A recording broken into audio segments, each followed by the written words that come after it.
Shalom Bapak Ibu Saudara yang terkasih dalam Tuhan. Senang sekali pagi hari ini kami sekeluarga kembali menjumpai Anda dalam program Amen. Agree with God, move with God, encounter with God now. Saya mengajak Bapak Ibu semua sebelum kita pagi hari ini akan sama-sama kembali belajar kebenaran firman Allah. Yuk kita siapkan hati kita berdoa, kita minta Roh Kudus yang akan menuntun kita pagi hari ini bersama-sama. Bapak Surgawi, terima kasih pagi hari ini kami buka hati kami untuk kami siap untuk belajar kembali kebenaran firman-Mu melalui program Amin pagi hari ini Tuhan. Simple, sederhana, tetapi kami berdoa ketika Tuhan yang bekerja, ketika Tuhan yang mengurapinya akan menjadi sebuah pegangan dalam kehidupan kami untuk kami mengerti how to live dengan Engkau Tuhan dan bagaimana how to walk with you God. Dan aku berdoa dalam nama Yesus Roh Kudus, pakai hamba-Mu dalam segala keterbatasan hamba. Urapi dan biarlah Roh Kudus Kau yang menuntun hamba. Setiap perkataan yang keluar benar-benar memberkati, membangun dan memberi semangat pada yang letih lesu. Kami berdoa Roh Kudus, urapi hamba-Mu, urapi kami semua. Dan kami minta Roh Kudus Engkau ambil alih semuanya. We need you this morning. Kami sangat membutuhkan Kau pagi hari ini. Dan bekerjalah di tengah-tengah kami. Kami memberikan every platform. Kami berikan kepada Engkau untuk bekerja sebebas-bebasnya kepada hamba maupun kepada setiap umat-Mu dimanapun mereka berada, supaya kami semua boleh belajar kebenaran firman-Mu dan kemerdekaan akan kami alami melalui kebenaran firman-Mu. Para malaikat Orang Kudus lakukan bagian kalian, layani semua umat Tuhan dimanapun mereka berada, supaya mereka boleh mengalami Kristus secara nyata. Kami mengembalikan segala pujian, hormat, kemuliaan buat Engkau. Kami bersyukur dan kami siap untuk belajar. Amin. Selamat pagi Bapak Ibu Saudara dimanapun Anda berada. Pagi hari ini dengan sukacita kami sekeluarga kembali akan mengajak Anda untuk kita belajar sama-sama kebenaran firman Tuhan melalui program Amin. Beberapa waktu yang lalu ketika kami sedang berdoa, Roh Kudus membicara beberapa hal yang penting. Dan salah satunya bicara mengenai kesetiaan. Jelas sekali Roh Kudus berkata, "Nak, aku itu senang dengan orang-orang yang setia." Dan saya mulai merenungkan bahwa betul sih bahwa Tuhan mencari orang-orang yang setia. Alkitab mengatakan bahwa di bumi ini sulit untuk menemukan orang yang setia. Orang yang setia siapakah yang mendapatkannya? Saudara, buat saya secara pribadi saya tidak bisa menghakimi siapapun. Tapi kata setia ini adalah sesuatu yang menurut saya hari-hari ini cukup langka untuk kita temukan. Kalau orang baik mungkin banyak saudara, tapi ada begitu banyak orang yang baik tapi tidak setia.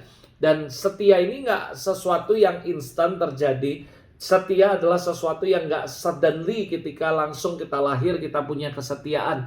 Seketika kita lahir langsung kita punya sifat yang setia dan sebagainya. Tapi kesetiaan ini menurut saya adalah sebuah proses seumur hidup dalam kehidupan kita. Nah, saya mulai merenung apa yang Tuhan berkata, "Nah, aku senang kalau kalian itu setia." Setia bukan cuma waktu lagi enak, lagi ngalami hal-hal yang baik. Tapi setia ketika kalian sedang dalam proses. Setia ketika kalian merasa bahwa doa kalian belum dijawab. Setia ketika kalian merasa bahwa bahkan doa kalian gak dijawab sesuai dengan apa yang kita inginkan dan doakan. Setia waktu kita mengalami pengkhianatan, ditinggal oleh orang lain. Kita mengalami hal yang gak enak, mengalami hal-hal yang padang gurun dalam hidup kita. Kita tetap setia. Dan Tuhan berkata, "Aku suka dengan orang-orang yang seperti itu." Dan Tuhan memberikan sebuah penglihatan tentang sebuah pintu di mana Tuhan akan membawa kita masuk ke pintu itu, ke pintu yang baru. Dan saya percaya artinya apa saudara ketika kita setia. Seperti dalam perenungan Matius 25, Anda lihat bahwa dia berkata, "Masuklah dalam kebahagiaan Tuhanmu." Seolah-olah Tuhan membuka pintu dan mengizinkan kita masuk sama-sama untuk terus to the next journey with God dalam kemuliaannya. Nah, pagi hari ini melalui semua penglihatan pernyataan Tuhan, saya mengambil sebuah kesimpulan dan saya mengajak Anda untuk belajar sama-sama dalam program Amin pagi hari ini. Dan saya kasih judul renungan kita adalah Faithfulness, it is a lifetime process. Jadi kesetiaan adalah proses yang kita lakukan, kita jalani seumur hidup kita, saudara. Saudara bisa baca dari Matius 25 ayat 14 sampai 30 karena ini panjang, saya tidak membacakan semuanya. Tapi intisari dari Matius 25 ayat 14 sampai 30 dikatakan bahwa kerajaan Allah itu seperti seorang yang berpergian ke luar negeri lalu memanggil semua hamba-hambanya dan mempercayakan kepada mereka hartanya, saudara. Yang seorang diberikan 5 talenta, yang seorang diberikan 3 talenta, yang seorang lagi maksud saya menerima 2 talenta, dan yang seorang lagi adalah 1 talenta, saudara. Nah, jadi kalau Anda perhatikan dalam Matius 25, 14, 30, 14 sampai 30 ini menjelaskan bahwa itu bahwa ilustrasi, dan akhirnya ketika tuannya pulang dipanggilnya hambanya untuk mempertanggungjawabkan apa yang mereka kerjakan. Lalu akhirnya terbukti yang mana yang setia, yang mana nggak setia, yang mana yang benar, yang mana nggak benar, saudara. Berapa banyak saudara yang percaya bahwa saya yakin dalam kehidupan kita Matius 25 ini seperti reflection dalam kehidupan Anda dan saya, bahwa dalam hidup ini Tuhan mempercayakan begitu banyak dalam kehidupan kita. Mempercayakan bukan cuma uang, tapi semua hal yang Dia percayakan dalam kehidupan Anda dan saya. Percaya suatu hari Dia akan datang, atau kita akan datang kepadanya, dan kita harus mempertanggungjawabkannya di hadapan Allah. Pertanyaannya sederhana, waktu kita dipercayakan Tuhan, apakah kita menjadi orang yang setia dengan apa yang Tuhan percayakan dalam kehidupan kita? Itu sebabnya tidak mudah untuk menjadi orang yang setia. Nah, kalau saudara pelajari arti kata setia. Setia itu ketika saya mempelajari beberapa kamus dan saya menyimpulkan kata setia artinya berpegang teguh.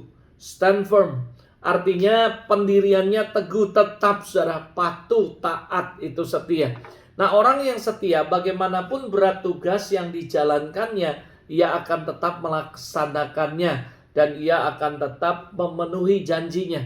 Seperti yang dikatakan, ada yang dikasih 5, ada yang dikasih 2, ada yang dikasih 1. Yang dikasih 5 nggak merasa bahwa kok aku dikasih lebih banyak, lebih berat tugasnya dari tanggung jawabnya daripada yang lain.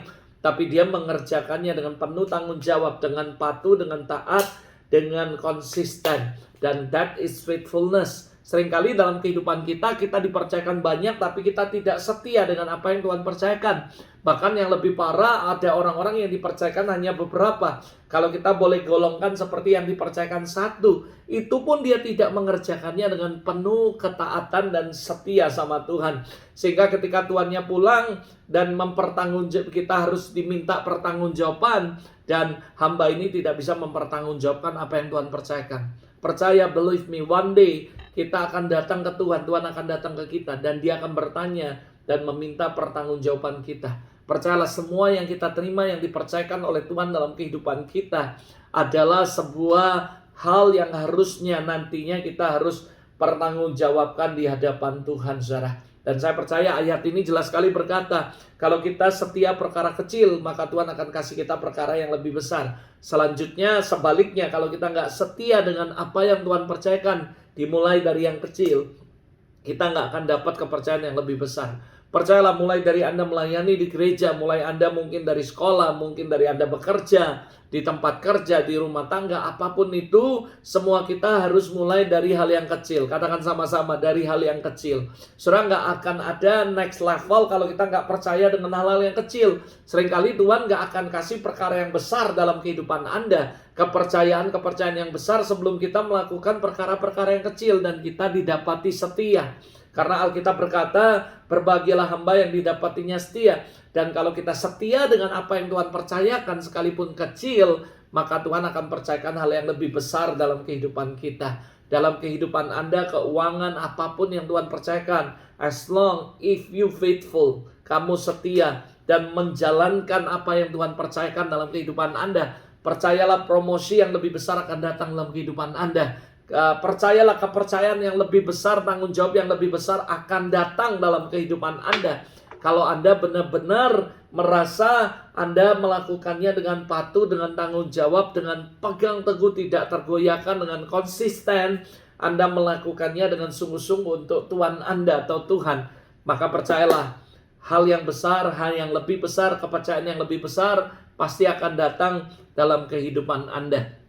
Pagi hari ini hal yang simpel yang saya mau mengajak Anda untuk belajar, gimana sih ciri orang yang setia dalam perkara yang kecil. Saya nggak bahas tentang kepercayaan tanggung jawab yang besar, tapi saya mengajak Anda mulai dari perkara yang kecil. Lalu kalau Anda mau tahu gimana caranya orang yang setia dengan perkara kecil, what is the karakteristik, apa sih karakteristiknya, apa sih cirinya orang yang setia dalam perkara yang kecil, saudara. Karena sekali lagi kita nggak akan punya perkara yang besar tidak akan dipercayakan hal yang besar kalau kita nggak mulai dari perkara yang kecil. Setia, jalani dengan sungguh-sungguh, dengan taat, dengan penuh tanggung jawab, maka percayalah hal yang besar, kepercayaan yang besar akan datang dalam kehidupan Anda.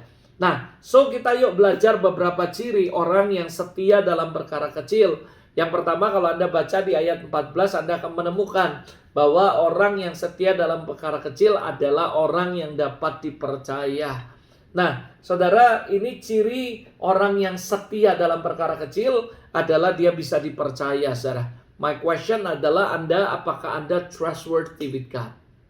Apakah Anda adalah orang yang layak untuk dipercaya oleh Tuhan, saudara? Ingat, saya pernah bahas dalam sebuah khotbah, God know in out, dalam dan luar kita. Dia tahu semuanya tentang kehidupan kita. Dan tidak perlu ada orang yang menceritakan tentang kita. Dan dia tahu apakah kita didapati menjadi seorang yang dapat dipercaya. Percayalah, Tuhan tidak akan percayakan apapun kepada orang yang gak bisa dipercaya. Tapi dia pasti akan percayakan hal-hal yang banyak, hal-hal yang besar, hal-hal yang ajaib kepada orang yang dapat dipercaya. Dan ciri yang utama, orang yang setia perkara kecil adalah orang yang dapat dipercaya. Saudara, kalau kita pelajari sifat manusia selalu tidak bisa dipercaya. Manusia tidak selalu bisa dipercayai, saudara. Nah, pada waktu menerima tugas, mereka tampaknya baik. Anda lihat bahwa bagaimana 3 orang ini ketika tuannya berangkat ke luar negeri, dipanggil 3 hamba, 1 dikasih 5, dikasih 2, dikasih 1 talenta. Semua pada waktu terima tugas, mereka baik di hadapan tuannya. Namun setelah tuannya pergi, baru mereka nampakkan karakter mereka yang sebenarnya. Seringkali waktu kita mempercayakan sesuatu kepada bawahan, kepada orang yang lebih rendah, mungkin pangkatnya, kedudukannya, jabatannya dalam hidup Anda. Lalu Anda memberikan job desk, tugas, dan sebagainya. Lalu Anda berangkat. Waktu mereka menerima tugas, mereka senyum, mereka biasa-biasa, mereka tampak baik. Tapi ketika Anda pergi, nggak ada lagi bosnya, nggak ada lagi pemimpin yang mengawasi. Disitulah semua karakter yang asli mereka akan muncul. Sama halnya Matius 25, ketahuan yang satu ternyata sungut-sungut. Dia berkata, Tuanku jahat, dan dia tidak, dia masa menerima sesuatu dari apa yang dia nggak kerjakan dan sebagainya. Lalu dia menimbun 1 talenta itu, dan dia pendam, dia nggak pakai, dia nggak mau mengerjakan apa yang ditugaskan oleh tuannya. Dan itulah karakter yang sebenarnya. Dalam kehidupan kita, ketika kita dikasih kepercayaan tanggung jawab yang lebih besar, dan disitulah kita akan kelihatan karakter kita. Tapi sekali lagi, sebelum yang besar, harus selalu dimulai dengan yang kecil. Apakah kita setia melakukan hal yang kecil? Percaya, kalau kita setia dengan perkara yang lebih kecil, dan Tuhan pasti akan percayakan perkara yang lebih besar. Nah, saudara, seorang yang dapat dipercaya adalah seorang yang tetap bekerja, sekalipun tuan atau bos atau pemimpin tidak mengawasinya. Nah, orang yang seperti ini, karakteristik inilah adalah ciri orang yang setia dalam perkara kecil. Sekalipun gak dilihat sama bosnya, gak dilihat sama pemimpinnya, dia tetap akan mengerjakannya dengan sungguh-sungguh. Saya berdoa kalau Anda rindu pagi hari ini akan dipercayakan Tuhan hal yang lebih besar dalam kehidupan Anda, termasuk dalam hal keuangan, dalam hal semuanya. Mulailah setia dalam perkara yang kecil, yang mungkin bos gak lihat, pemimpin gak lihat. Tapi percayalah, Tuhan tahu dan dia melihat semuanya. Dan Anda harus menjadi orang yang dapat dipercaya. This is the first karakteristik daripada orang yang setia dengan perkara kecil. Dia nggak lihat orang, dia nggak peduli ada orang atau nggak ngelihat apa yang dia kerjakan. Dia akan lakukan dengan setia karena dia adalah orang yang dapat dipercaya. Dan sekalipun nggak ada pemimpin, nggak ada bosnya, nggak ada orang yang mengawasi, dia akan melakukan dengan penuh tanggung jawab, dengan sungguh-sungguh. Saya berdoa supaya Anda dan saya pagi hari ini belajar karakteristik ini, dan kita bertekad untuk melakukannya. Ada nggak ada orang yang mengawasi kita ketika Tuhan mulai mempercayakan sesuatu pelayanan dalam hidup kita. Sungguh-sungguhlah mempersiapkan diri, sungguh-sungguhlah mengerjakannya seperti engkau mengerjakan yang terbaik untuk Tuhan. Dan saya percaya dia pasti akan kasih pekerjaan, perkara, tanggung jawab, kemuliaan yang lebih besar lagi. Yang kedua, saudara, orang yang setia dalam perkara kecil cirinya adalah bertanggung jawab. Yang pertama, dia bisa dipercaya. Yang kedua, dia punya tanggung jawab dengan apa yang dia percayakan. Jadi orang yang bisa setia dengan perkara yang kecil adalah orang yang bertanggung jawab dengan apa yang dipercayakan. Dia bukan cuma jadi orang yang bisa dipercaya, tapi dia penuh tanggung jawab. Dia bertanggung jawab. Perhatikan baik-baik, ketiga orang hamba ini semuanya dapat talenta sesuai dengan kesanggupannya masing-masing. Tapi perhatikan, tidak seorang pun yang tidak mendapat. Nah, total jumlah talenta yang tersedia ada 8. Dan dibagi secara tidak merata kepada 3 hambanya. Orang yang pertama dipercayakan 5, orang yang kedua dipercayakan 2, dan orang yang ketiga dipercayakan 1. Nah, sang tuan ini memperlakukan hambanya bukan atas dasar komersial, tapi sebagai rekan kerja dan menghargai kemampuan mereka masing-masing. Dan segera sesudahnya, saudara, hamba yang pertama menjalankan 5 talenta dan dapat 5 talenta. Hamba yang kedua juga menjalankan 3 talenta, lalu dapat 3 talenta. Namun kalau Anda perhatikan di ayat ini, berbeda dengan hamba yang ketiga, dia takut menggunakan talenta itu. Bisa saja dia merasa diremehkan karena hanya mendapat 1, dan pastilah hasil yang didapat tidak banyak seperti yang diberikan oleh 2, kayak yang 2 dan 5. Dan dia tidak melakukan apa-apa selain menguburkannya ke tanah, saudara.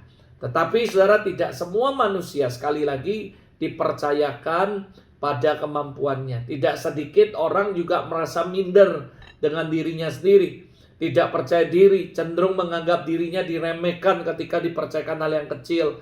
Karena orang lain kok lebih banyak talentanya, lebih banyak kepercayaannya, kok aku lebih kecil. Tapi perhatikan baik-baik bahwa tidak ada seorang pun yang tidak diberi. Intinya adalah Tuhan adil dan setia, dia memberi semuanya. Nggak ada satupun yang nggak dipercayakan. Yang kedua poinnya adalah Tuhan atau hamba Tuhan yang mempercayakan sesuai dengan kemampuannya.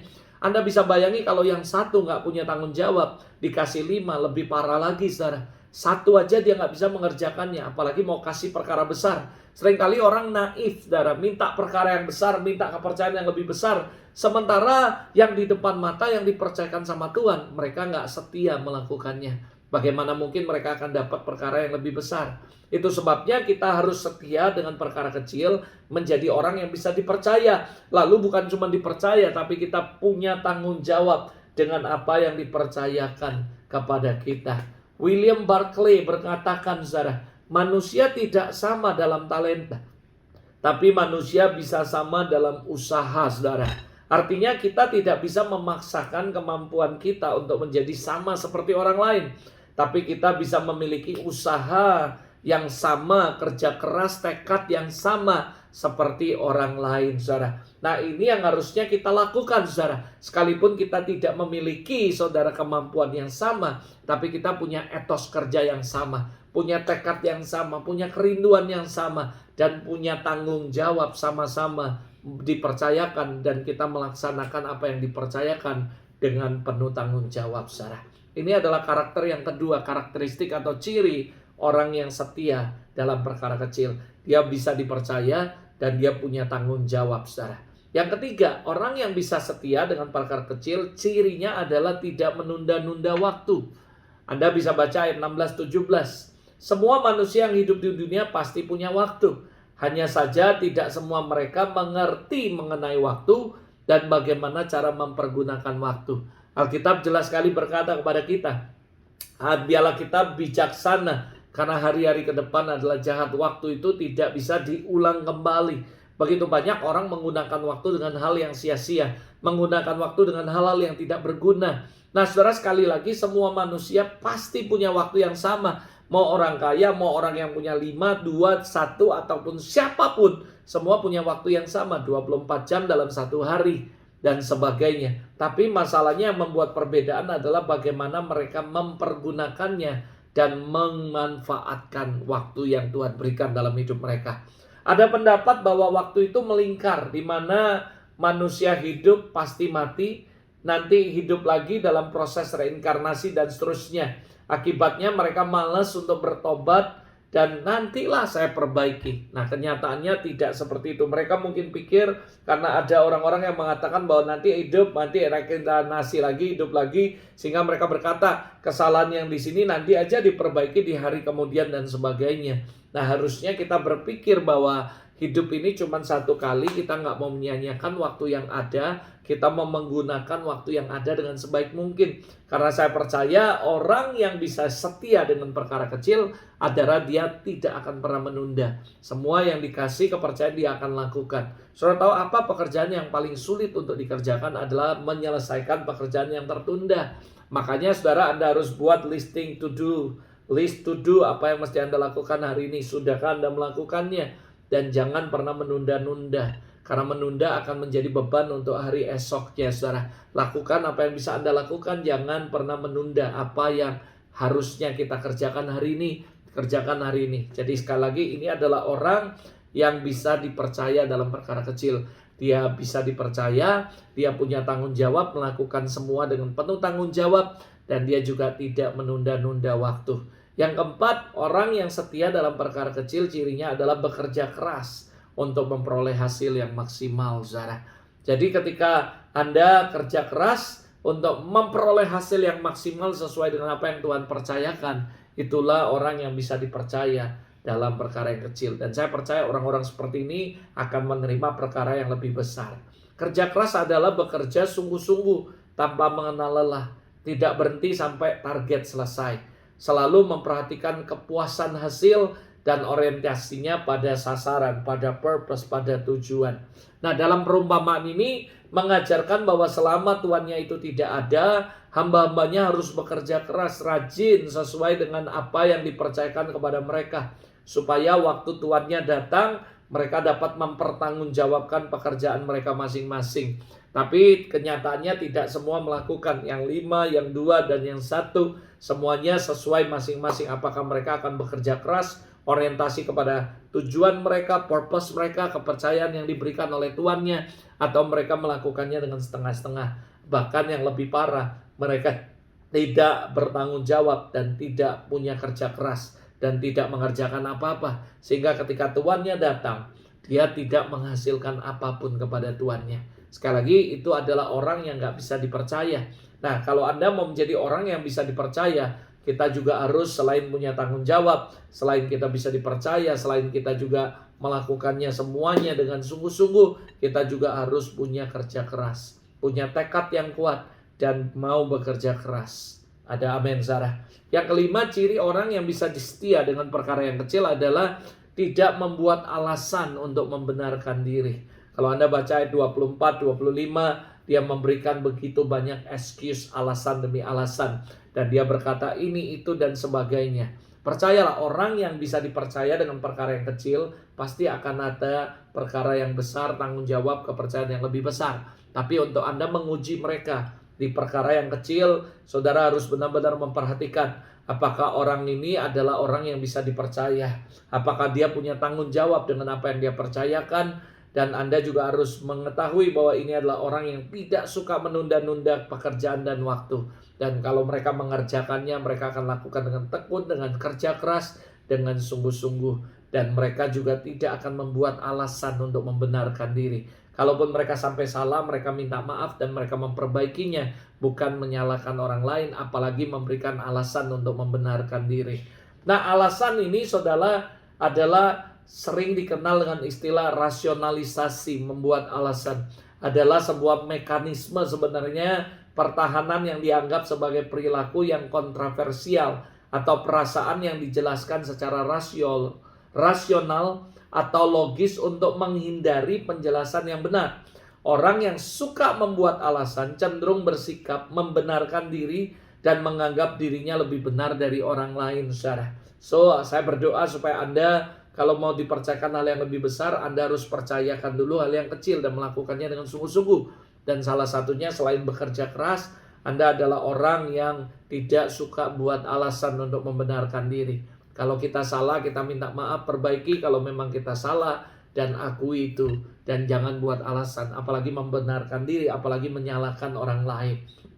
Nah, ini adalah ciri-ciri bagaimana Anda adalah orang yang bisa dipercaya dengan perkara yang kecil, dan saya percaya Tuhan akan memberikan kepercayaan yang lebih besar. Sebelum saya tutup, saya akan masuk dengan upah bagi yang setia dengan perkara kecil.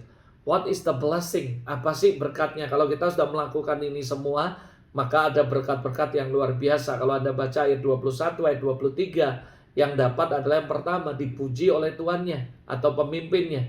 Yang kedua, dipercayakan hal yang lebih besar. Dan yang ketiga, menjadi orang yang istimewa. Kenapa? Karena diajak masuk dalam kebahagiaan, menikmati kebahagiaan bersama dengan tuannya. Nah, ini adalah upah kalau Anda setia dengan perkara kecil, maka yang pertama Anda akan dipuji, diberikan penghormatan oleh tuannya atau pemimpinnya, seperti yang terjadi di ayat 21, 23. Dikatakan, baik sekali hambaku yang baik dan setia. Engkau sudah setia perkara kecil dan aku akan memberikan perkara dan tanggung jawab yang lebih besar. Masuklah dalam kebahagiaan Tuhanmu. Dan tiga ini adalah blessing ketika Anda bisa setia dengan perkara kecil, maka Tuhan akan memuji Anda dan menyatakan bahwa Anda adalah orang yang baik dan setia. Dan yang kedua, Anda akan dipercayakan hal yang lebih besar. Dan yang ketiga, Anda akan menikmati bersama-sama dengan kehidupan bersama-sama dengan Tuhan Anda. Sebaliknya, apa akibat bagi mereka yang tidak setia dalam perkara yang kecil? Yang pertama, kehidupan mereka terhimpit, tertekan karena perbuatan mereka sendiri. Di ayat 24, 25, dia tertekan, dia terhimpit. Bukan karena yang lain, tapi karena perbuatannya dan ulahnya sendiri. Yang ketiga, talenta yang ada padanya justru akan diambil dan diberikan kepada orang lain. Ayat 28, 29. Ini akibat yang ketika kita nggak setia, bukan cuma dipuji, tidak terima pujian dan dipercayakan yang besar, bahkan apa yang ada pada kita diambil dan diberikan kepada orang lain.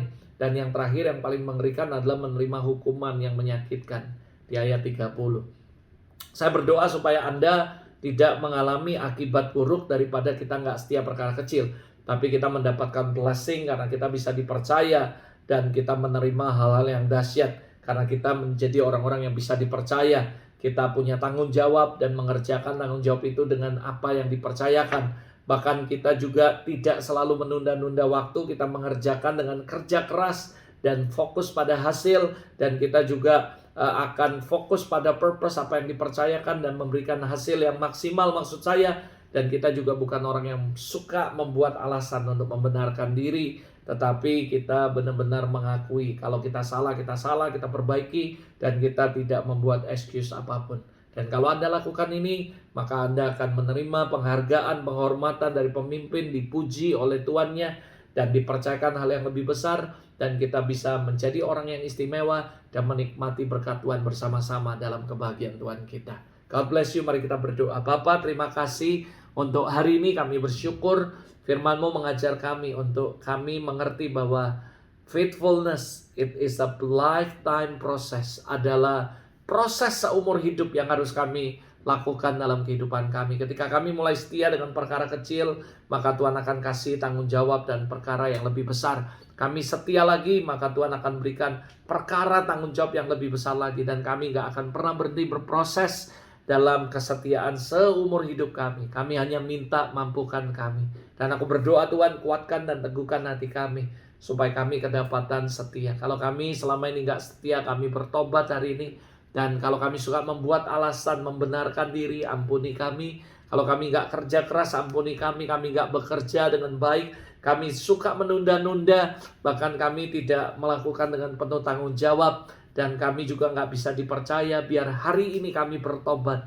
Dan kami kembali dipercayakan lagi oleh Tuhan. Tuhan, aku mohon kasih kami kesempatan kedua untuk bisa menjadi orang yang bisa dipercaya. Dan setiap kami yang sudah bisa dipercaya, biar kami terus setia dengan perkara yang Tuhan sudah percayakan dalam hidup kami. Bukan karena kami mau perkara yang lebih besar, tapi sudah selayaknya ketika Engkau mempercayakan sesuatu dalam hidup kami, kami harus bisa menjadi orang yang dipercaya dan menjalankan kepercayaan-Mu. Terima kasih Tuhan. I bless your people with abundantly and overflowing in Jesus' name. Dan aku berdoa setiap pengajaran hari ini kami dengar, kami akan lakukan, diberikan oleh Roh Kudus hikmat dan kemampuan untuk kami bisa melakukannya, mempraktekannya dalam kehidupan kami.